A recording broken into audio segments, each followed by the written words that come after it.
गंगा की पवित्र धारा के किनारे बसा था एक प्राचीन शहर काशी। इसकी संकरी गलियां इतिहास के रहस्यों को समेटे हुए थीं। हर मोड़ पर कोई ना कोई कहानी छिपी हुई थी। ऐसी ही एक कहानी बयान करती थी गंगा के किनारे बनी हुई एक विशाल हवेली। ऊंचे बुर्ज आकाश को छूते हुए लगते थे। नक्काशीदार दीवारें समय की मार झेलते हुए खड़ी थीं। जंग खाए हुए लोहे का विशाल दरवाजा हवेली के वैभवशाली अतीत की गवाही देता था। लेकिन अब हवेली सुनसान पड़ी हुई थी। हवा के झोंकों के साथ कभी कभी दरवाजा खुलता और बंद होता रहता था। टूटी हुई खिड़कियों से सिर्फ हवा ही अंदर बाहर आती थी। रात के समय हवेली के आसपास एक अजीब सी सन्नाटा छा जाता था, जिसे सिर्फ आवारा कुत्तों के भौंकने की आवाज ही तोड़ पाती थी। हवेली के बारे में कई कहानियां प्रचलित थीं। कुछ लोगों का कहना था कि इस हवेली में कभी राजा रघुवीर सिंह रहा करते थे। उनके पास अनगिनत खजाना था। उनकी मृत्यु के बाद कोई भी इस हवेली में रहने की हिम्मत नहीं जुटा पाया। कुछ रातों को हवेली के अंदर से रोने की आवाजें सुनाई देती थीं। माना जाता था कि रानी रत्नाली की आत्मा आज भी हवेली में भटकती है। दूसरी कहानी और भी ज्यादा रहस्यमयी थी। लोगों का कहना था कि रात के समय हवेली से अजीब सी आवाजें आती हैं। कभी किसी महिला के विलाप की आवाज, तो कभी किसी बच्चे के हंसने की। कुछ लोगों ने तो हवेली के खिड़कियों से सफेद साया भी देखा था। ये कहानियां बच्चों को डराने के लिए काफी थीं। वे हवेली के आसपास भी नहीं जाते थे। बड़े भी सन्नाटे से गुजरते हुए हवेली को दूर से ही देख लेते थे। लेकिन अखिल नाम का एक लड़का इन कहानियों से डरने वाला नहीं था। वह हमेशा रोमांच की तलाश में रहता था। 15 साल का अखिल काशी के एक साधारण परिवार में रहता था। उसके दोस्त गौरव और मनीष भी उसी के जैसे रोमांच के दीवाने थे।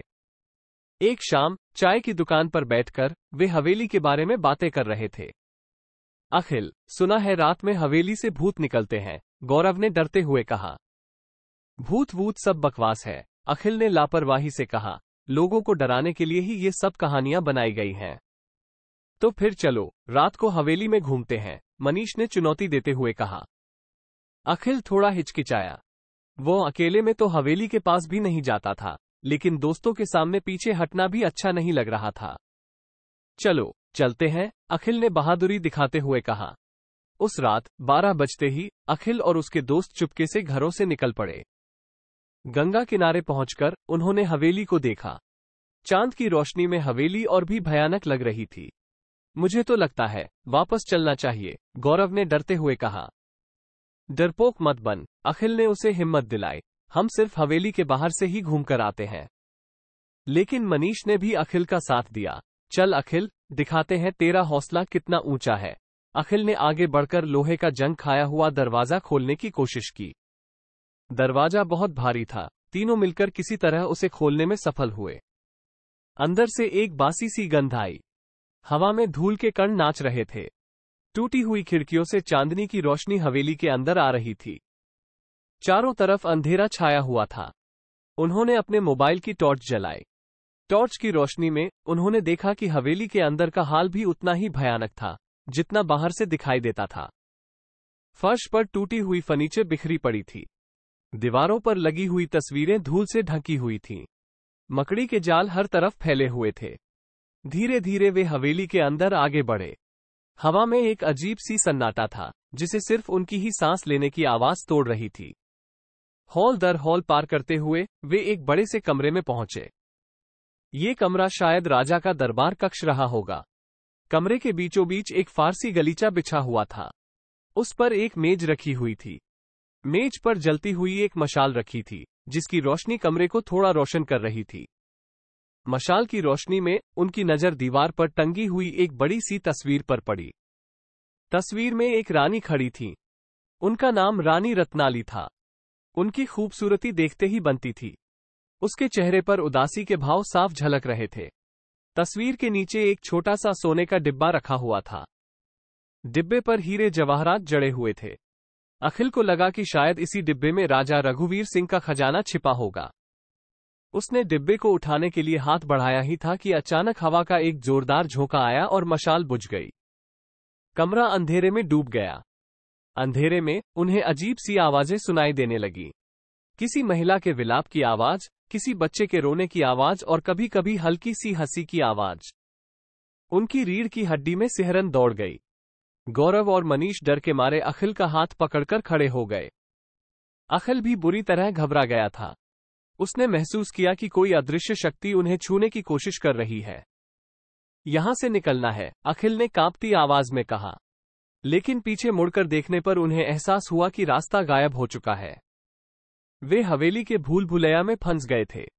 अचानक सामने एक सफेद साया नजर आया। वो धीरे धीरे उनकी तरफ बढ़ रहा था। साए के पीछे से रोने की आवाज और भी तेज हो गई। अखिल और उसके दोस्त बुरी तरह डर गए। वे चीखते हुए इधर उधर भागने लगे, लेकिन सफेद साया उनका पीछा कर रहा था। हवा में ठंडी हवा का एक झोंका आया और अचानक एक क्षण के लिए सब कुछ शांत हो गया। सफेद साया गायब हो चुका था और रोने की आवाज भी बंद हो गई थी। अखिल, गौरव और मनीष दीवार के सहारे सहमे हुए खड़े थे। उनकी सांसें तेज चल रही थीं। कुछ देर बाद उन्हें दूर से रोशनी दिखाई दी। आशा की एक किरण उनके दिलों में जगी। वे रोशनी की तरफ लपके झपके भागने लगे। रास्ते में कई कमरों को पार करते हुए वे आखिरकार एक दरवाजे तक पहुंचे। दरवाजा थोड़ा खुला हुआ था। उन्होंने हिम्मत जुटाकर दरवाजा खोला और बाहर निकल पड़े। वे हवेली के पिछवाड़े में आ गए थे। सामने गंगा नदी शांत बह रही थी। चांद की रोशनी नदी की सतह पर चमक रही थी। हवा में अब सन्नाटा नहीं था, बल्कि गंगा की लहरों की सरसराहट सुनाई दे रही थी। यह आवाज उन्हें सुकून देने वाली लगी। उन्होंने पीछे मुड़कर हवेली को देखा। दूर से देखने पर भी हवेली उतनी ही भयानक लग रही थी। वे जानते थे कि रात अभी बाकी है और उन्हें किसी तरह वापस घर पहुंचना है। उन्होंने फैसला किया कि गंगा किनारे किनारे चलेंगे। कुछ देर चलने के बाद उन्हें दूर से मंदिर की घंटी की आवाज सुनाई दी। आवाज का पीछा करते हुए वे एक प्राचीन शिव मंदिर तक पहुंचे। मंदिर का कपाट खुला हुआ था। उन्होंने मंदिर के अंदर जाकर भगवान शिव की पूजा की। पूजा करने से उन्हें थोड़ा शांत महसूस हुआ। मंदिर के पुजारी, जो एक बूढ़े व्यक्ति थे, ने उन्हें देखा। उन्होंने पूछा कि रात के समय अकेले क्या कर रहे हो? अखिल ने उन्हें पूरी कहानी सुनाई। बूढ़े पुजारी ने उन्हें बताया कि रानी रत्नाली की आत्मा हवेली में भटकती नहीं है। असल कहानी कुछ और ही है। राजा रघुवीर सिंह एक क्रूर शासक थे। उनके मन में सिर्फ धन लोलुपता भरी थी। उन्होंने अपने पड़ोसी राज्य पर हमला कर वहां के राजा को मार डाला और उनकी रानी रत्नाली को बंदी बनाकर अपनी हवेली में ले आए। रानी रत्नाली अपने पति के वियोग में बहुत दुखी रहती थीं। एक रात उन्होंने हवेली की ऊंची मीनार से कूदकर आत्महत्या कर ली। उनकी मृत्यु के बाद से हवेली में उनकी आत्मा भटकती है। वह शांति की तलाश में है। बूढ़े पुजारी ने उन्हें यह भी बताया कि सोने का डिब्बा राजा का खजाना नहीं था। उसमें रानी रत्नाली के कुछ निजी सामान रखे हुए थे।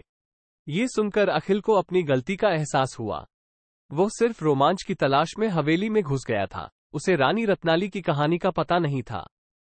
अगले दिन सुबह होते ही वे बूढ़े पुजारी के साथ हवेली के पास गए। उन्होंने हवेली के अंदर जाकर रानी रत्नाली की आत्मा को शांति देने के लिए पूजा की। उसके बाद उन्होंने सोने के डिब्बे को गंगा में प्रवाहित कर दिया। ऐसा करने से उन्हें लगा कि रानी रत्नाली को शांति मिल जाएगी। कुछ दिनों बाद अखिल ने सुना कि हवेली से अब कोई आवाज नहीं आती। माना जाता है कि रानी रत्नाली की आत्मा को शांति मिल गई है। हवेली का रहस्य तो बना रहा, लेकिन अब वो डरावना नहीं था। अब यह एक ऐसी कहानी बन चुकी थी जो एक क्रूर राजा और एक बेबस रानी के दुख को बयां करती थी। अखिल को अब भी उस रात का खौफ सताता था, लेकिन उसके मन में रानी रत्नाली के प्रति सहानुभूति भी जगी थी।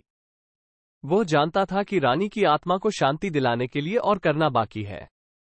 कुछ दिनों बाद अखिल ने पुस्तकालय जाकर रानी रत्नाली और राजा रघुवीर सिंह के बारे में और जानकारी जुटाई। उसे पता चला कि रानी रत्नाली अपने पति के राज्य की एक कुशल राजकुमारी थी। वह अपनी प्रजा का बहुत ख्याल रखती थी। उसने इतिहासकारों से संपर्क किया और उनकी मदद से रानी रत्नाली के जीवन पर एक नाटक लिखा। नाटक में रानी की वीरता, उनके दुख और उनकी आत्मा की बेचैनी को दर्शाया गया। नाटक को काशी के एक बड़े थिएटर में मंचित किया गया। शहर के कई लोग नाटक देखने आए। नाटक के अंत में जब रानी रत्नाली की मृत्यु का दृश्य मंचित हुआ तो पूरा थिएटर सन्नाटे में डूब गया। लोगों की आंखों में आंसू थे। नाटक को बहुत सराहना मिली। अखिल ने इस नाटक की कमाई का कुछ हिस्सा रानी रत्नाली के नाम पर एक स्कूल खोलने के लिए दान कर दिया। स्कूल में गरीब बच्चों को मुफ्त शिक्षा दी जाती थी। कुछ साल बाद एक दिन अखिल गंगा किनारे खड़ा था। शाम का समय था और सूरज धीरे धीरे नदी में डूब रहा था। अचानक उसे सामने एक सफेद साया दिखाई दिया, लेकिन यह साया डरावना नहीं था। यह एक शांत और सुंदर महिला का साया था। वो अखिल की तरफ मुस्कुराई और धीरे धीरे गायब हो गई। अखिल को एहसास हुआ कि रानी रत्नाली की आत्मा को आखिरकार शांति मिल गई है। उसने नाटक के माध्यम से रानी की कहानी बताकर और स्कूल खोलकर रानी के सपने को पूरा करने की कोशिश की थी। शायद यही वजह थी कि रानी रत्नाली उसे धन्यवाद देने आई थी। अखिल जानता था कि हवेली का रहस्य अब खत्म हो चुका है, लेकिन रानी रत्नाली की कहानी हमेशा लोगों को याद दिलाती रहेगी कि क्रूरता का अंत होता है और अच्छे कर्मों का फल जरूर मिलता है।